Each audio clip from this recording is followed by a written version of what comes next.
The research ship Horizon Dawn moved slowly through the quiet stars. It was a peaceful mission.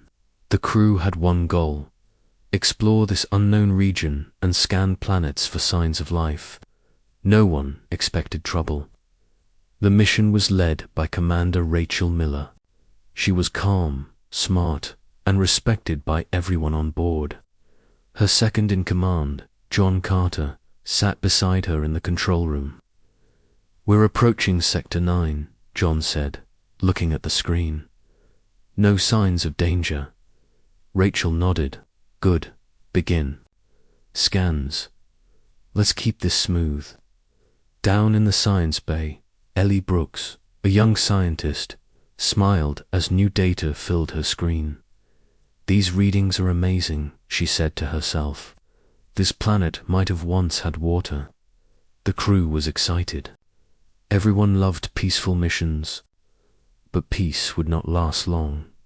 Without warning, alarms started to ring. Red lights flashed in the control room. Rachel stood up fast. "What is it?" she asked. John stared at the screen. "Ships, a lot of them. They just came out of nowhere. Dozens of large alien warships now surrounded the Horizon Dawn. Their shapes were sharp and cold, like weapons." A strange symbol blinked on the screen. It was the sign of the Valari Dominion. Rachel's voice was calm, but her eyes were sharp. "Open a channel. Let's speak to them." The screen changed. A tall, dark-skinned alien appeared. His face was full of pride and anger. He wore dark armor with glowing lines. His voice was strong. "You have crossed into Valari space. This is a violation. Your ship will be seized." Rachel spoke carefully. "We are peaceful explorers. We did not mean to enter your space. We can turn back." "This is a misunderstanding." The Valari leader shook his head. "Lies. We know who you are. You are spies. Your silence all these years has been a trick. Now you come to attack us." Rachel was shocked. "That is not true. We are not here to fight anyone." But the Valari had already made their choice. Without warning, they opened fire. Bright beams hit the Horizon Dawn. The ship shook. Fire and smoke filled the hallways. Ellie screamed as her station exploded. The crew tried to fight back, but they had no real weapons. This was not a warship. It was a ship for science. Rachel tried to keep control. "Send a message to Earth," she shouted. "Tell them what happened." The communication officer, Ben Walker, nodded and worked fast. But the enemy fire was too strong. The ship was dying. In the last moments, Rachel looked round at her crew. They had done nothing wrong. Yet they were being destroyed. Then everything went dark, back on Earth. Deep inside the United Terran Alliance Command, the message from Horizon Dawn arrived. It was broken, full of static, but the truth was clear. The Valari had attacked. The ship was lost. President Laura Green sat in silence as the message ended.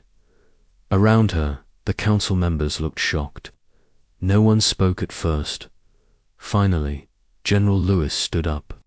"This is an act of war. We didn't provoke this," said advisor Clara Bell. "We did nothing."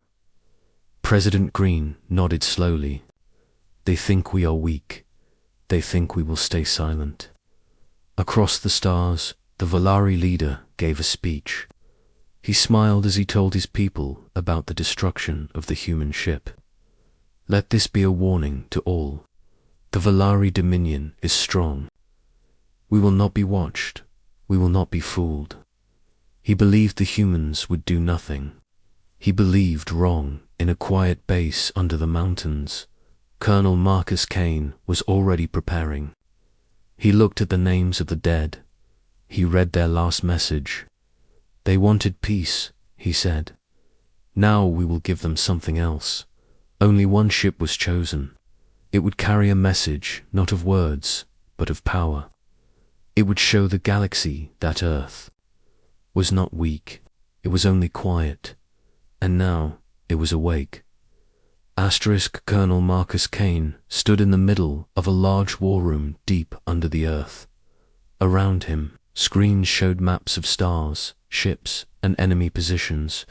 His face was calm, but his eyes were cold. He had seen war before, but this was different. He looked at the picture of Commander Rachel Miller. She had led the Horizon Dawn. She and her crew were gone now, killed without reason. Kane had read her final report again and again. The Valari had not given them a chance. President Laura Green gave Kane one simple order: respond, but do not start a full war. Show them who we are. So Kane chose one ship, a single ship, not a fleet. Its name was Stonewall. The Stonewall was unlike any other ship in the galaxy. Built in secret, it had weapons and systems that no one had ever seen. It was fast, strong, and smart. It could fight 10 enemy ships and win. And more important, it had the best crew. Kane walked through the hangar where the Stonewall rested. It was large and dark grey, with sharp lines and hidden guns. The engines glowed soft blue dot. He met with the crew. First was Nora Brooks, the weapons officer. She was quiet, focused, and deadly when she needed to be. Her hands always stayed close to the control panel, even when she spoke. "Are you ready, Nora?" Kane asked. "Yes, sir, the systems are locked in. We will not miss." Next was Ethan Ross, the pilot. He was young but skilled. He had flown ships in dangerous storms and enemy fields. He smiled when he saw Kane. "Can't wait to see how this ship flies," Ethan said. "I heard it can turn faster than thought." Kane nodded. "You will see soon." The full crew of the Stonewall stood at attention. Kane looked at each one. They were ready, not for revenge, but for a mission. The galaxy had to learn that humans were not weak. Soon, the Stonewall left Earth. It moved fast through space, heading straight toward Valari territory. The other races in the galaxy heard about it. One ship sent alone. Many laughed. Some thought Earth had lost its mind. The Valari Council met again. The leaders spoke with pride. "They send one ship," one of them said. "This is no threat. We will crush it in a second." But not all were so sure. One younger Valari officer warned them. "We do not know much about humans. What if they hid their power? What if we are wrong?" The leader shook his head. "Then we will crush their power too. Let them come." As the Stonewall got closer, Valari ships moved to stop it. They brought 10 warships, all larger and older. The commander of the Valari fleet sent a message: "Turn back, humans. You are not welcome here. This is your last warning." Kane appeared. On their screen, his voice was steady. "You killed our people without cause. We are not here for peace talks. Stand down or be removed." The Valari laughed. "You are one ship, we are 10. You will not leave this place." They fired first. Beams of red light shot toward the Stonewall. But the ship moved like no one had seen before. Ethan flew it between. The blasts, smooth and sharp. The weapons came alive. Nora pressed the trigger. Blue light flew from the ship and hit the nearest enemy vessel. It vanished in a flash. The other ships tried to run. More blasts followed. One after another, Valari ships exploded or fell apart. The battle was over in less than 5 minutes. The Valari fleet was gone. The stone wall had no damage. Messages rushed across the galaxy. Words moved fast between planets and leaders. The human ship destroyed a full Valari fleet. One ship, no losses.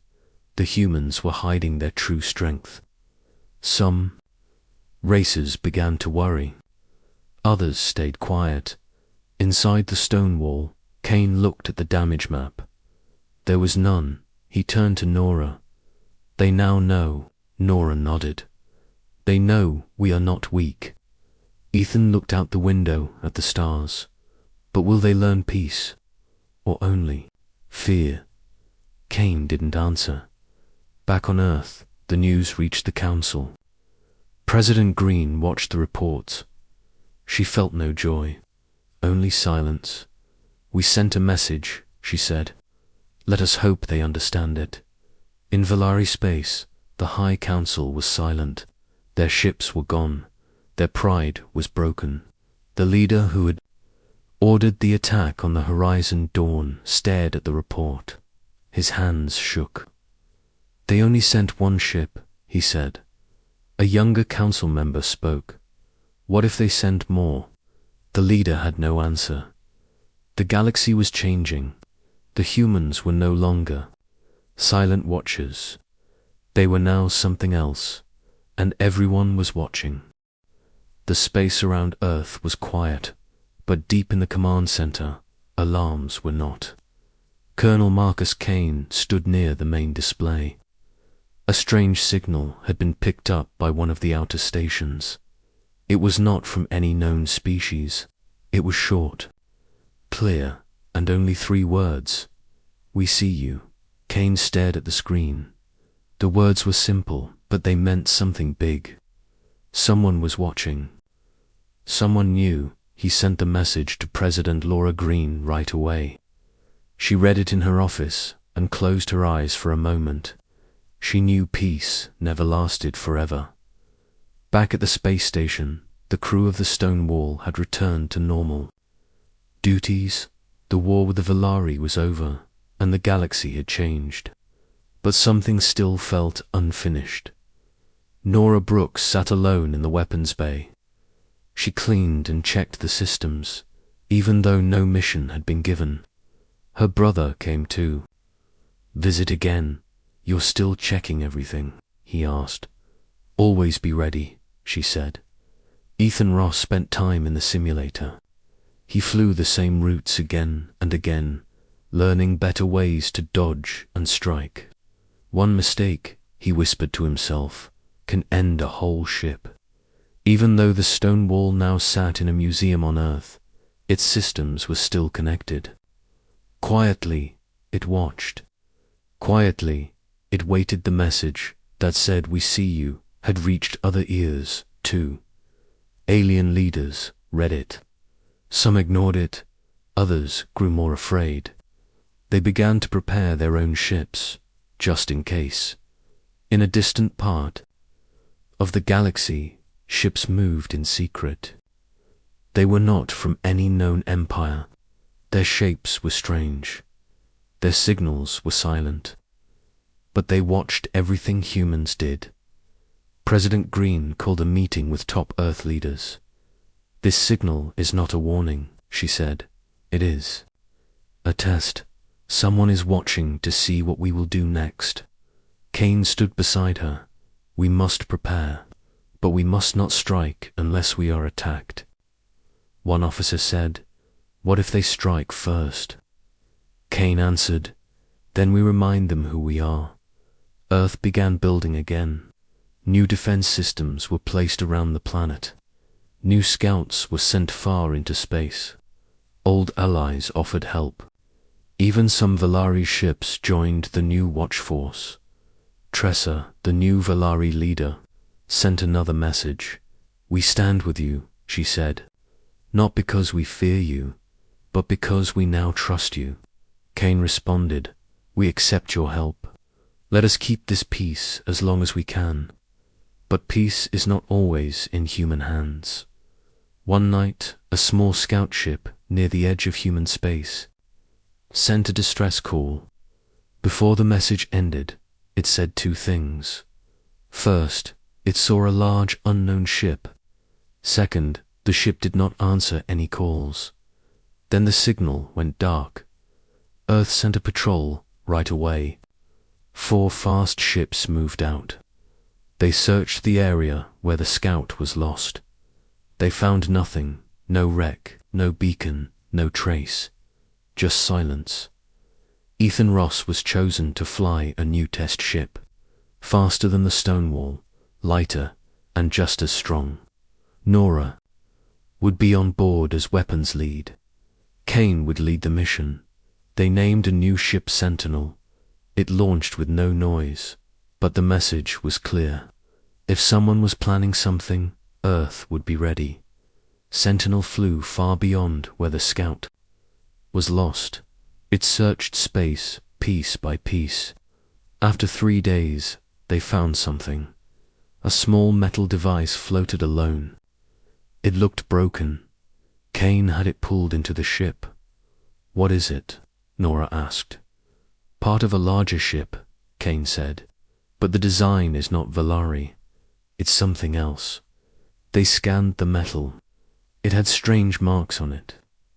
No one could read them, but the device still gave off a faint signal. Ethan played the signal.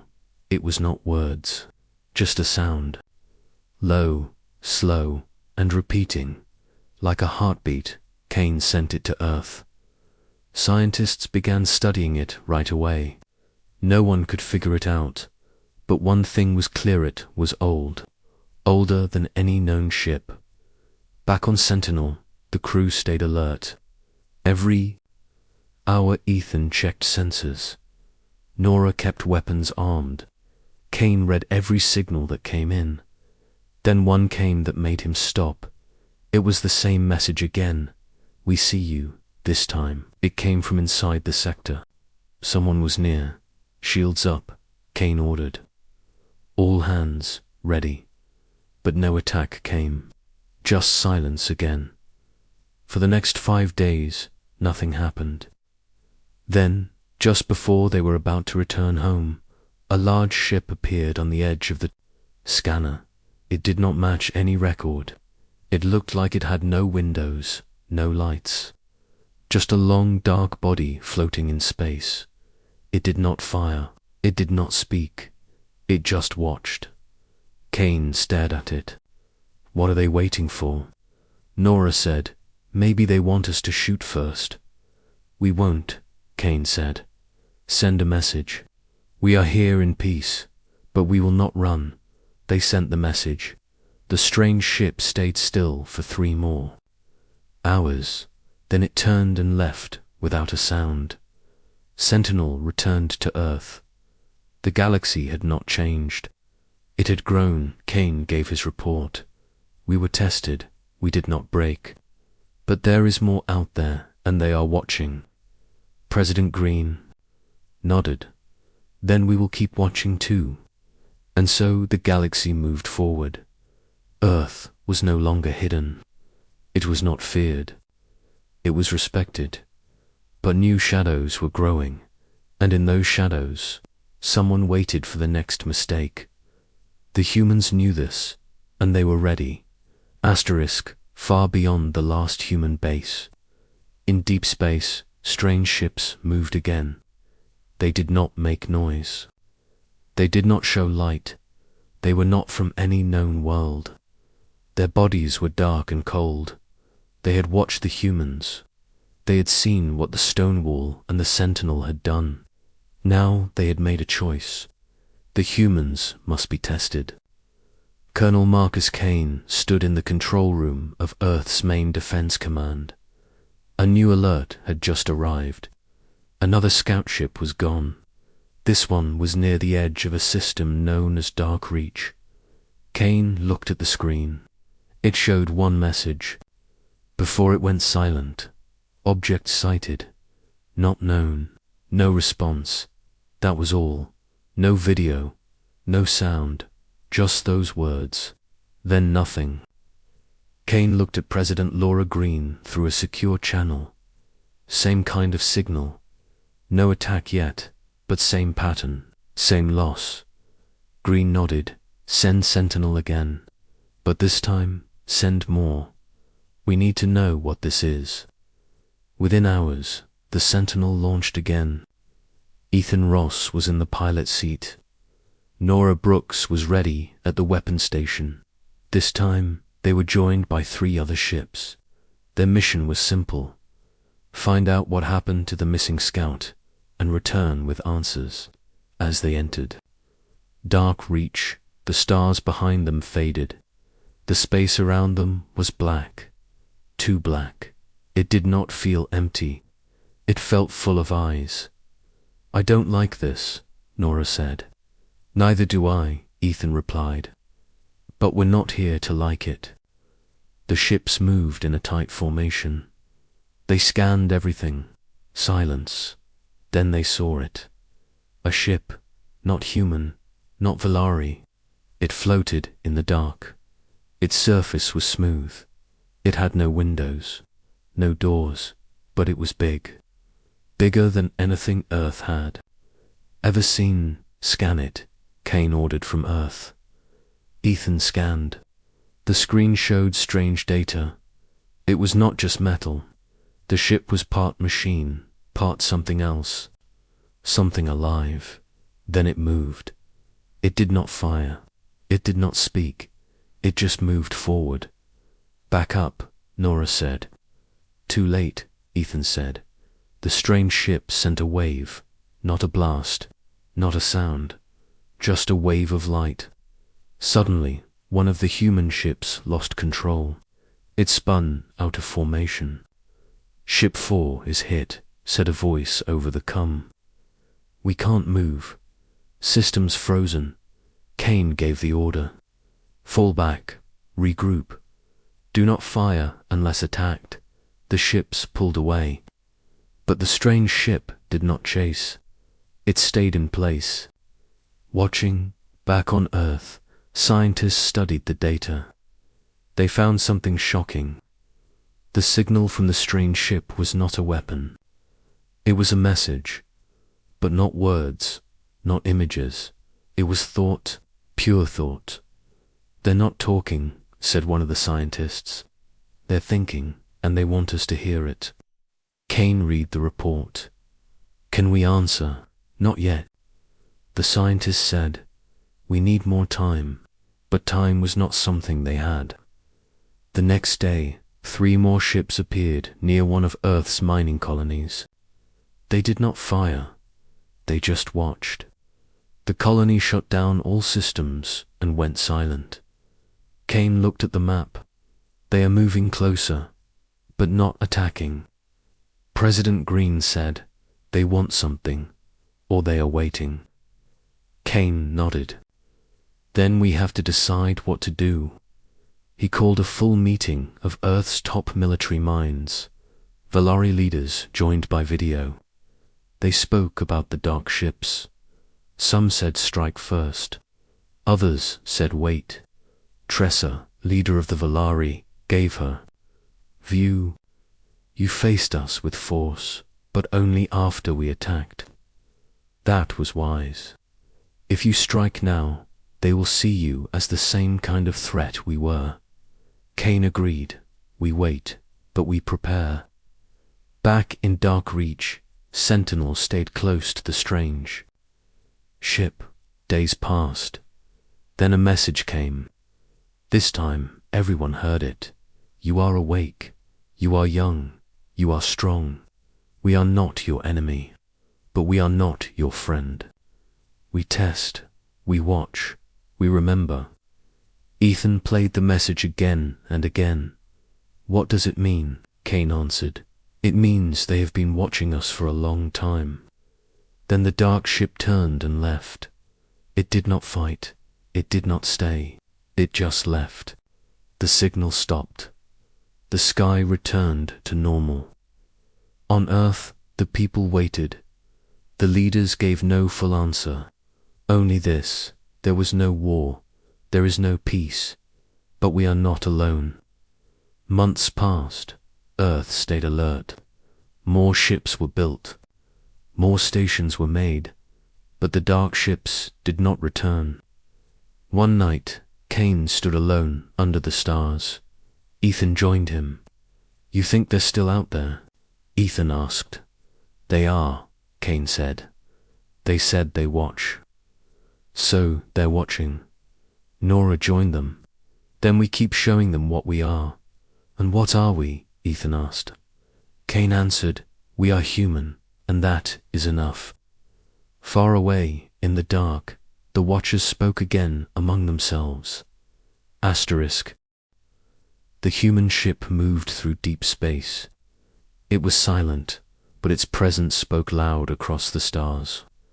Other races had heard about the destruction of the Valari fleet.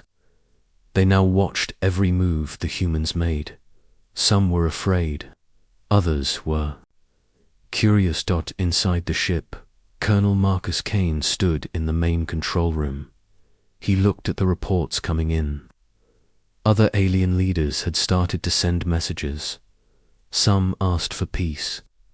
Some warned them to stop. A few begged for help.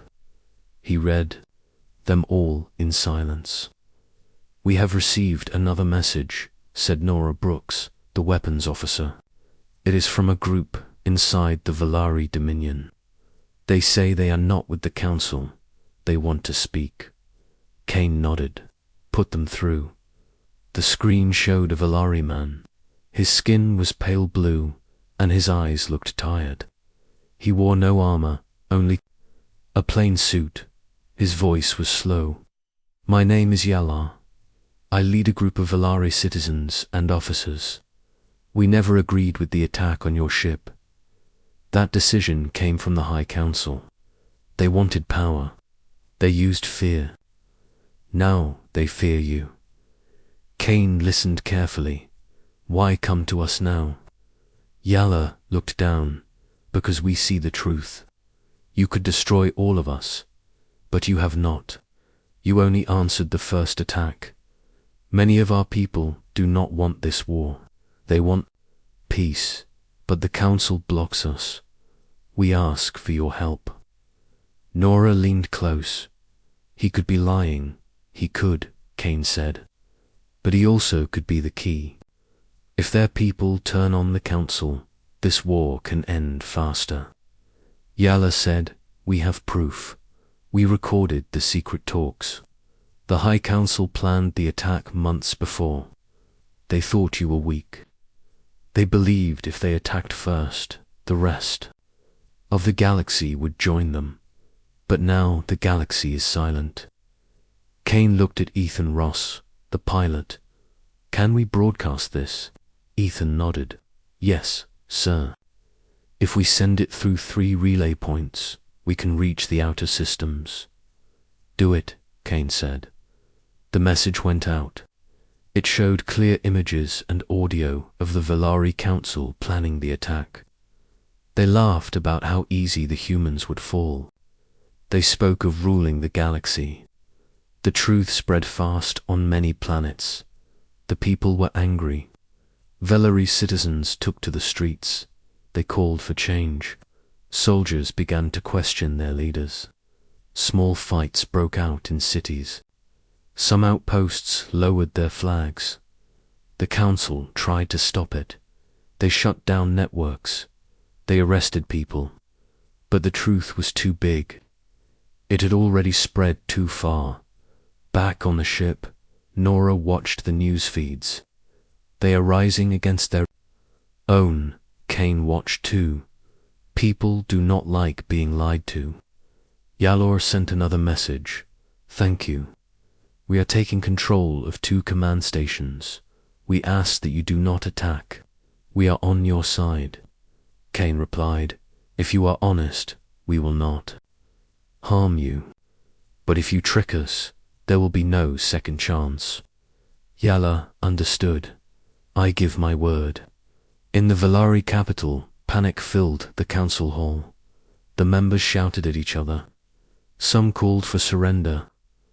Others called for full war. One member, a female named Tressa, stood up. "We made a mistake. We attacked the wrong people. Now we must face what comes. The head of the council yelled, "They are only human." "We cannot bow to them," Tressa said. "They were only human. Now they are more." The head counselor turned to his guards. "Arrest her. She speaks like a traitor." But the guards did not move. They had heard the truth too. They looked at each other. Then they walked out of the room, leaving the council behind. On Earth, President Laura Green got the full report. She spoke to Kane by video. "The Valari people are rising. The council is falling. We have a chance to end this now." "Yes, but we must act fast," Kane said. "If the council regains control, they will strike again," Green agreed. "Then take the stone wall to their capital, but do not fire unless attacked. We want this to end without more death." The stone wall moved again. This time it went straight to the heart of the Valari Dominion. As it entered the system, dozens of ships waited, but none fired. A message came. It was from Trezor. "I now speak for the new Valari voice. We are not the old council. We will not fight you. We ask to meet." Kane answered, "We will meet, but we come prepared." The stone wall landed on the surface of the capital planet. Kane, Nora, and Ethan stepped out. Hundreds of Valari stood watching. Some looked afraid. Some looked hopeful. Tressa met them. She bowed slightly. "You came in peace. That says more than any weapon." Kane said, "We came for justice, not war." Inside the old council hall, the talks began. Tressa gave the names of those who planned the first attack. Many were already in custody. Others had fled. Kane handed over a peace agreement. "This ends now.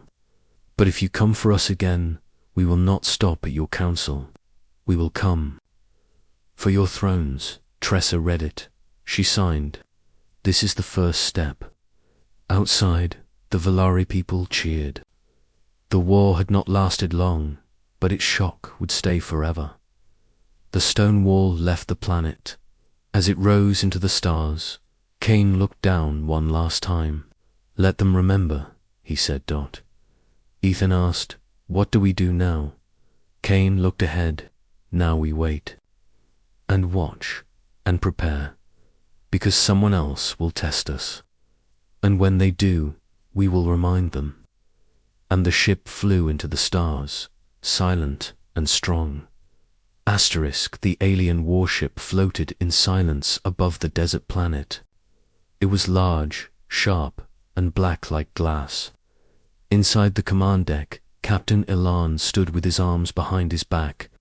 His crew waited for orders, but Elan said nothing. He had sent a threat to the humans. He expected fear. Instead, they sent one ship, only one. "Why send one?" Ilawan asked his second officer. The officer answered, "Maybe they are too weak. Maybe they want peace." But the crew was not sure. The human ship was not big. It had no sign of weapons on the outside. Did not send any message. It just floated in front of them, quiet and still. Elan turned to his screen. "Scan it again. Find a weakness." His team scanned. 1 moment later, they all stared at the results. "No weakness found," the officer said. "What do you mean?" Elan asked. "It changes. The ship ... It moves inside. Every time we scan, the inside is different. It's like it knows we are watching." Elan's eyes narrowed. "This is not normal. Send another message. Tell them to back off or be destroyed." The message was sent. No reply. Then a light turned red on the human ship. One long red stripe along the hull lit up. "Sir," the officer warned, "they are charging something. Fire first," Elan ordered. But before the alien weapons could power up, the human ship moved. It dashed forward like a bullet. A blast of white light shot from its front and cut the alien warship across the middle. The whole ship shook. Direct hit, someone shouted. Shields broken. Hull breach on levels 5 to 8. Engines hit. Smoke filled the room. Ilan grabbed the side of his chair. Return fire. They fired, but the human ship was already gone. It moved too fast. It circled them like a hawk. Another blast came, and another. The warship took damage from all sides. Ilan slammed his fist down. They are only one. How is this possible? Then came a voice, calm and cold. This is Commander Laura Kent. You attacked Earth. You attacked first. Now we respond. This is your warning. Leave or be erased. Ilan tried to speak. We will not. But before he could finish, his screen turned black. The human ship fired again. This time, it cut through the power core. The ship shook and started to fall toward the planet below. Abandon ship, Ilan screamed. Escape pods launched. Some made it out. Many did not. From above, Laura watched the broken ship fall. She did not cheer. She did not smile. Hold position, she said. Her crew followed orders. The one ship stayed above the battlefield like a warning. Far away, in another system, the Valari Council watched the battle feed. They had planned to send 10 more ships. Now they stopped. One council member said, that was only one human ship. Another said, we thought they were weak. They are not weak, the first one said. They are something else. Back on Earth, President Laura Green got the report. One ship destroyed an entire Valari command vessel. The general told her. She nodded. Now the galaxy knows. Do we send more? The general asked. No, she said. One was enough. On the desert planet, rescue teams picked up survivors. Some aliens cried. Some asked why the humans were so strong. Ilan sat in a medical bay. His body burned. He looked at the stars and whispered, we thought they were small. We were wrong. Back on the human ship, Ethan Ross sat in the pilot seat. His hands were steady. That was intense, he said. Nora Brooks, the weapons officer, nodded. They didn't see it coming. Laura Kent stood behind them. They will next time. So we must stay ready. Do you think they'll try again? Ethan asked. Yes, Laura said. But we'll be ready. The ship turned and flew away from the planet. Behind them, the stars were quiet again. But across the galaxy, other eyes were watching. Some feared what they saw. Some planned, and some sent secret messages. One message reached a hidden fleet far beyond the edge of space. The humans are real, and they are dangerous. The reply was short. Then we must test them ourselves. The story of one ship had become more than news. It had become legend. But legends only grow when they are tested, and the next test was already on its way.